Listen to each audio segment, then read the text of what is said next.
HSBC is looking for a new chairman. One of the world's largest banking institutions, a linchpin of both European and Asian markets, has embarked on its search for the next leader. And there's the current chairman, Mark Tucker, who was the first outsider to assume the role in 2017, stands down in 2026.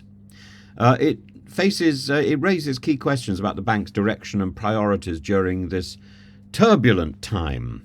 Tucker's appointment was a bold move, breaking the tradition of promoting insiders, and coming from Hong Kong-based insurer AIA, Tucker embodied the bank's strategic pivot towards Asia, a region that generates the bulk of HSBC's revenue.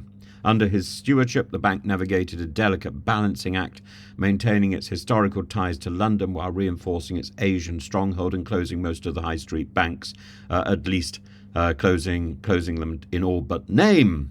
So if you go to your local HSBC bank, you can't do anything there. It's all automated. You have to go to some sort of hole in the wall thing. You can't talk to anybody. You have somebody greeting you at the door, who then tells you to wait here, wait there, and use a machine. Nobody seems to know anything, and the only way you get information is by hanging on a phone. That isn't the way to do banking. That's the way to frustrate customers. Well, maybe the customers in HSBC, maybe ordinary customers are not what they're looking for. I certainly left the bank a while ago, and I certainly won't be looking back with any enthusiasm to revive my relationship with HSBC. I can't imagine why anybody else would want to. The new chairman of HSBC should probably consider what is important about banking. It's not just a question of leadership, it's a statement of intent. Will the bank double down on Asia? Will it reassert its British roots? Will it actually become a functioning bank again? Or will it chart a path that tries to develop some sort of nuance, tries to become some sort of machine? As the board deliberates, the financial world will watch closely. So will the rest of us.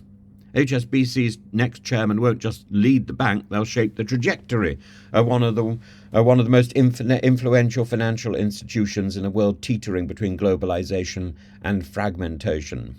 But if the closure of the high street banks around the UK is anything to go by, banking is going to be something that takes place in some sort of arcane nebula that ordinary people simply cannot access. This isn't about banking. This is about some sort of magicianship.